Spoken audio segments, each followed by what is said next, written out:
A war rages between the witches and the remnants of humanity ruled by the church.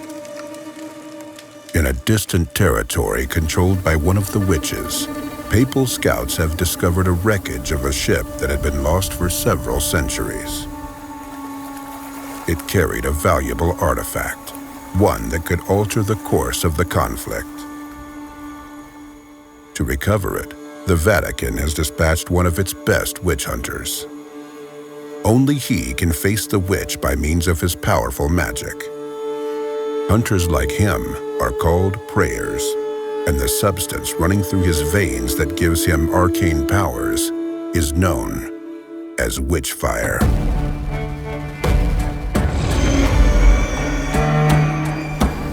When you reach your destination, you're completely exhausted.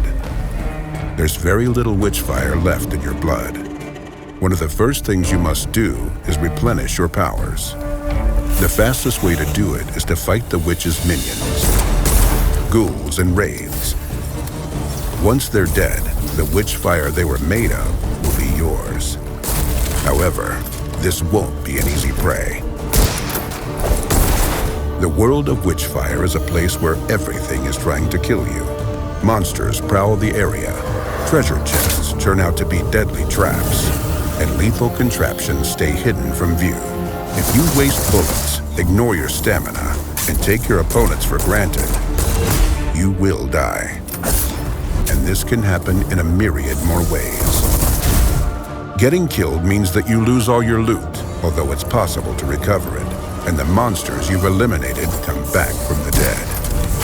What's even worse, once the witch senses the powerful intruder who hasn't died so far, she will start throwing deadly curses at you, called the Calamities. These can raise the dead from their graves, or conjure a fog to unleash a hunt for your soul. She will stop at nothing to drive you out of her realm. And if this doesn't work and you still brazenly cling to life, amassing more power and a greater arsenal, then the witch will dispatch new types of minions and set traps the likes of which you have not seen. The world will change, adapting to your progress. This means more Witchfire to collect, but also more challenges to conquer. You find refuge in an old hermitage, enveloped in a fog that hides you from the witch's sight. From here, you will venture into her domain, trying to find the villain's lair. An enchanted mirror allows you to receive amazing inventions from the Vatican's gunsmiths. Here, you can also transform the Witchfire collected along the way into skills that become more and more powerful.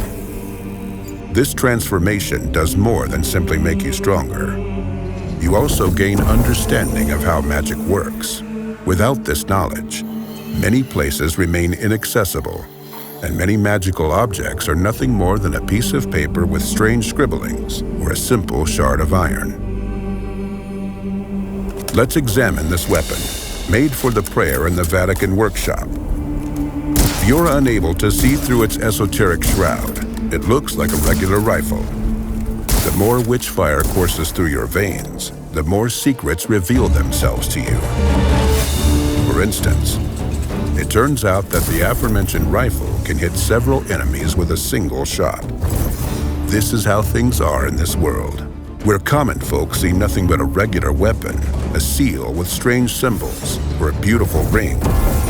A prayer recognizes brutally effective tools of death, spells based on one of the 4 elements, or magical signets that allow him to use telekinesis or teleportation. The prayer's task is simple: kill the witch and recover the artifact she stole. However, simple doesn't mean easy. Luckily for you, the prayer has more tools at his disposal than superhuman powers or a magical arsenal. Some of these implements are called the Arcana. Crystals that are created from Witchfire in the most magic-infused spots allow the prayer to alter reality, if ever so slightly. Will you enhance your spells with new abilities, weaken all of the witch's minions, or perhaps you will prefer to improve your shooting skills for a short while? Still, the most powerful force the prayer can wield is not a weapon, a spell, a magical object, or even the arcana. It's the freedom. When you embark on your journey, you set your own goals. Would you like to find and defeat the guard keeping watch over the witch's keys? Go right ahead.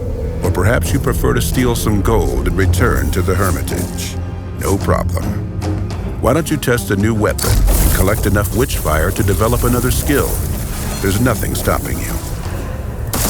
Every step you make during your journey marks a choice. You can rush into a huge mob of enemies and try to execute them in a frenzied dance of death, or opt for eliminating them one by one from afar. Steering clear from a fight is an option, as is provoking more fights for bigger rewards. This freedom means that there isn't just one correct method to defeat the witch. The prayer is not bound by time restrictions, and the Vatican doesn't care what methods he employs. A sharpshooter's agile fingers, a tactician's analytical mind, or special powers and magical objects. You can pick, choose, and match freely to achieve your goal. These are the bare bones of Witchfire. Discovering the rest is up to you. But here's a final thought. The witch knows that the prayers are immortal. Her goal is not to kill you. Her goal is to take away your belief that she could be defeated. When faced with hardship, you decide whether to give in to despair or get back on your feet and resume the fight. Godspeed, prayer.